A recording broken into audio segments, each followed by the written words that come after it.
अनवर पाशा, पहले विपक्ष ने आरोप लगाया था कि भाई ईवीएम में गड़बड़ी है, ईवीएम के साथ छेड़छाड़ होती है।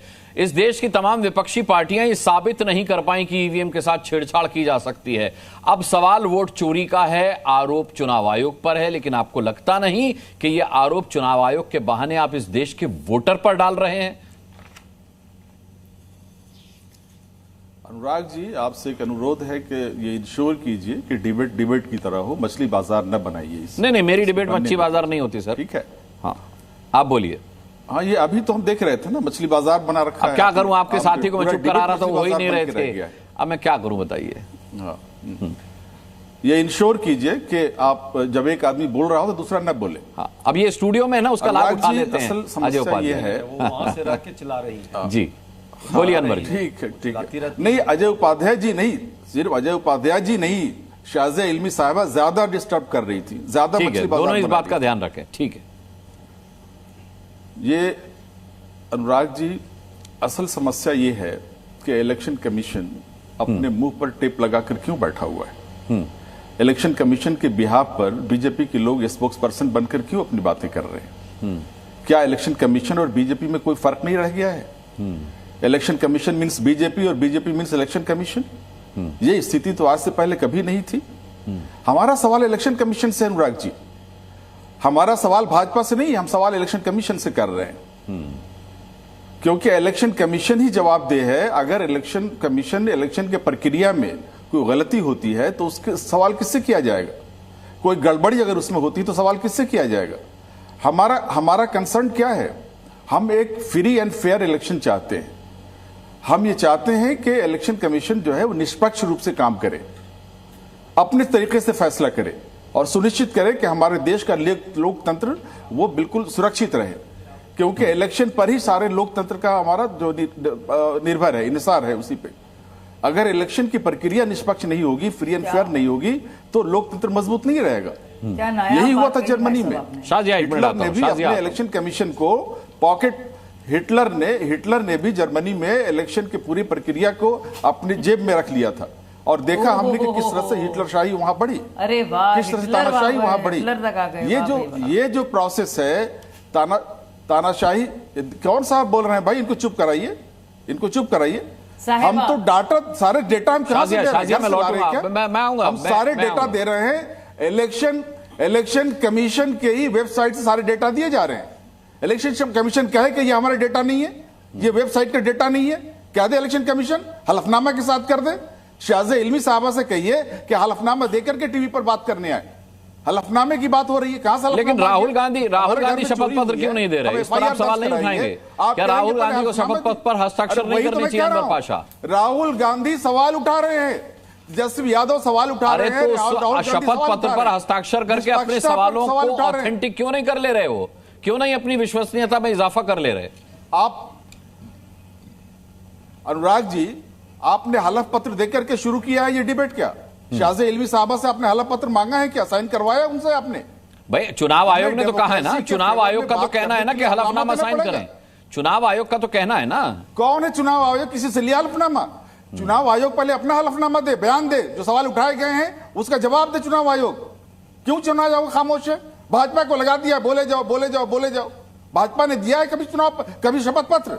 भाजपा के लोग शपथ पत्र के बात कर रहे हैं क्या? चोरी कर रहे हैं आप। चोर को पकड़वाने के लिए हम थाने में नालिश कर रहे हैं, हम वहां रिपोर्ट दर्ज करा रहे हैं। एसएचओ का काम है, थानेदार का काम है कि निष्पक्ष जांच कराए और उस पर दूध का दूध पानी का पानी करे। उसकी जिम्मेदारी है, उसकी ड्यूटी है कि वो जांच करवाए। क्यों नहीं जांच कर रही है इलेक्शन कमीशन? जांच करना चाहिए, बताना चाहिए कि डेटा सही नहीं है, इलेक्शन कमीशन के वेबसाइट का डेटा सही नहीं है। क्यों एक पते पर एक कमरे के रूम में 80 लोग रजिस्टर्ड हैं? भाजपा कार्यकर्ता का रूम है वो, भाजपा कार्यकर्ता का घर है वो। क्या इसका औचित्य? इलेक्शन कमीशन जवाब दे। किसने बनाई ये लिस्ट? किसने रजिस्टर किया इतने 80 लोगों को? बिहार में 3 लाख लोग ऐसे हैं जिनके घरों का एड्रेस 000 दिया हुआ है। यह है इलेक्शन SIR, यह है special revision, special intensive revision. ये तमाशा बना के रख दिया चुनाव आयोग का। तमाशा बनाना चाहते हैं डेमोक्रेसी का, लोगों का अधिकार छीनना चाहते हैं, वोटर राइट उनके छीनना चाहते हैं, वोटर्स का वोटर राइट। ये इस तरह की रट का आ गए कोई भाषण आप। ठीक है, शाजिया में लौटूंगा। संगीत रागी, सवाल यह है कि विपक्ष का एक बड़ा गंभीर सवाल है कि सवाल चुनाव आयोग से पूछा जा रहा है और जवाब भारतीय जनता पार्टी दे रही है, तो इसका क्या मतलब है? चुनाव आयोग और भारतीय जनता पार्टी एक ही है क्या? क्या सरकार के अधीन काम कर रहा है चुनाव आयोग? और चुनाव आयोग सवाल के जवाब देने से बचने की बजाय हलफनामे पर हस्ताक्षर करने की जो मांग कर रहा है, उस पर भी सवाल उठाए जा रहे हैं। देखिए ठीक है, अनवर पाशा मैं आता हूं। अनवर जी आता हूं आपको। देखिए अभी एक आध दो चैनल ने निकाला था कि रायबरेली में कैसे जी रायबरेली, आप उनको जो रोके तो रुक गए मछली बाजार बना रहे हैं, रुक गए। देखिए अभी रायबरेली की कॉन्स्टिट्यूएंसी को कई चैनलों ने चलाया कि कैसे वहां पर 00 एड्रेस नहीं है, और ऐसे कई जगह है। बहुत इसका डिटेल में जाने की जरूरत नहीं है। दूसरी बात, चुनाव आयोग तो जवाब दे रहा है। अभी एक मेरे मित्र पैनल पर बोल रहे थे कि हम नालिश करने गए हैं, थानेदार को उसमें इन्वेस्टिगेशन करना चाहिए। बिल्कुल करना चाहिए, लेकिन एनोनिमस कंप्लेन पर नहीं होता है। ये एनोनिमस कंप्लेन है, आप लिख करके नहीं जिम्मेदारी लेना चाहते हैं। मैं तो चाहता हूं कि भारतीय जनता पार्टी या चुनाव आयोग राहुल गांधी के खिलाफ एफआईआर करे। संभवतः इसलिए एफआईआर नहीं करती है क्योंकि कांग्रेस का इकोसिस्टम है जुडिशरी में, कर दीजिए, जो हर समय वो बच करके निकल जाते हैं, वो पनिशमेंट उनको होता ही नहीं है, शायद इसलिए वो चुप रहे हैं। एक दूसरी बात, देखिए राहुल गांधी क्या कह रहे हैं, बेंगलोर कॉन्स्टिट्यूएंसी और मुंबई की कॉन्स्टिट्यूएंसी पर उनका झूठ और फर्जीवाड़ा जो है वो पूरे देश ने देख दिया है, और मीडिया को आधे घंटे लगा उनकी फर्जीवाड़ा को बाहर निकालने में। वो यदि वो डेटा लेकर के प्रेजेंटेशन दे रहे थे तो उसको राइटिंग में देने में क्या दिक्कत है, उसी को सौंप देते चुनाव आयोग को। लेकिन वो डर रहे हैं क्योंकि उनके खिलाफ फिर एफआईआर न हो, उनका फर्जीवाड़ा पूरा निकल न जाए, इसलिए। देखिए बिगर नैरेटिव को देखिए राहुल गांधी, मैं ये फिर जिम्मेदारी से कह रहा हूं, क्या अमेरिकन डीप स्टेट के हिस्से हैं जो इस देश में एनार्की पैदा करना चाहता है? आप इसे भूलिए मत कि शेख हसीना को बांग्लादेश में हटाने से पहले यही डिस्क्रेडिट किया गया था, चुनाव प्रणाली को, पूरी चुनाव प्रणाली को डिस्क्रेडिट किया गया था।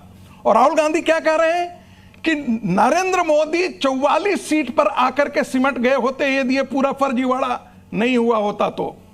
अरे भाई, आप इटली घूमते रहेंगे, बैंकॉक घूमते रहेंगे, आप नानी और फलना के यहां घूमते रहेंगे, और देश में आप लड़ाई, सड़क की लड़ाई, आप 10 सेकंड सर, हम अपनी बोल लेते हैं। नहीं, आप कांग्रेस पार्टी छेप लगाना बंद कीजिए। कांग्रेस पार्टी, आपका नानी आपका दादा कहाँ है मुझे नहीं पता। अच्छा ठीक है, दूसरे के नानी दादा से पहले आप अपने नानी दादा के यहाँ जाइए। सर बोल लेने दीजिए। व्यक्तिगत छीटाकसी करेंगे तो ये ठीक नहीं है, डिबेट का ये तरीका नहीं है। नानी के यहाँ या दादी के यहाँ जाना असभ्य नहीं है भाई, नानी के यहाँ दादी के यहाँ तो कोई अपशब्द तो है नहीं। जाना गलत कब से हो गया? आप इटली चले जाते हैं, हर समय आप इटली चले जाते हैं। नानी और दादा पर आप लोग डिबेट कर रहे हैं क्या? और नाना जी पर कर रहे हैं क्या डिबेट? ठीक है, आपने डिबेट है, डिबेट पर बात होगी। मैं इसलिए कह रहा हूँ कि नहीं किया अभी तक कि एसआईआर पर कोई तथ्य हो तो तर्क देना है भाई, उसका हम काट करेंगे। राहुल गांधी पर व्यक्तिगत उनके परिवार पर और उन पर इनको आज डिबेट का आपने आपत्ति यदि ये किया है तो मैं करूंगा आगे से इस पर डिबेट। इसी पर यदि हो तो बताइए। राहुल गांधी, मैं बहुत लोगों के नानी दादा के बारे में बता, राहुल गांधी कम से कम किनका नानी दादा अंग्रेजों की कंटिन्यू करने दीजिए, अंग्रेजों के पास जाकर के वहां मुखबिरी करता था। ठीक है भाई, राहुल गांधी जमीनी लड़ाई लड़ नहीं सकते। हाँ, मुद्दों पर एक पराजित आदमी है, और पराजित आदमी बहुत उत्श्रृंखल होता है। जैसे कई बार आप देखते होंगे कि आईटीओ पर एक आदमी कपड़ा फाड़ रहा है, एसआईआर के तो मुद्दे पर कपड़ा फाड़ने वाले के हर चीज का आप जवाब नहीं दे सकते हैं। इनको कोई नहीं काम। सुन लीजिए, ये एसआईआर इसीलिए किया जा रहा है के प्रोफेसर हैं, इसलिए किया जा रहा है एसआईआर के कारण ही सिर्फ राहुल गांधी प्रोफेसर है, इसीलिए उदाहरणों के साथ बात करते हैं। भाई राहुल गांधी जी का फोबिया क्यों हो गया आपको? मुद्दा आज एसआईआर है, वन वोट राहुल गांधी भी, आप उस पर बात रखिए ना। जो मुद्दा राहुल गांधी भी है, मुद्दा राहुल गांधी भी है, राहुल गांधी, क्योंकि राहुल गांधी ही अराजक है। आप नहीं लगाएंगे मुद्दा राहुल गांधी है, क्योंकि राहुल गांधी गांधी की अराजकता उनकी मनोवृत्ति है। विपक्ष आज गया, राहुल गांधी अराजक व्यक्तित्व के मालिक हैं। व्यक्ति का प्रश्न नहीं है, वो व्यक्ति जाकर के ऐसे पीट करके किसी हाथ में देखा है अंधभक्ति में कुछ भी मत कीजिए, प्रकार की भाषा अंधभक्ति बंद कीजिए। ये मोदी जी और राहुल गांधी का लड़ाई नहीं है, ठीक है, देश के चुनाव के बोलने दीजिए, चुनाव को हैक करने की लड़ाई है और उसके साथ पूरा देश संगीत रागी ने किसी को इंटरप्ट किया है। सेकंड और बोल देता हूं, जय बोलिए, देखिए एकदम बोलिए, लेकिन एसआईआर मुद्दों पर आइए। एसआईआर पर परेशानी क्यों है कि जितने जो बांग्लादेशी घुसपैठिए हैं ना, मैं फिर बोलता हूं, ये कांग्रेसियों के आरजेडी के राजनीतिक दामाद है, ये घुस आए हैं और ये बाहर निकालने के लिए इनके लिए आईएमडीटी एक्ट लेकर के आए ताकि इनको बसा दिया जाए। और 11 साल सुन लीजिए, उस दामाद को भाजपाई और आरएसएस के लोग जो है खिला रहे हैं बिहार में। 11 साल से इनकी सरकार है, घुसपैठिए को इस देश में लाकर के वो अपने दामाद को लोग खिला रहे हैं।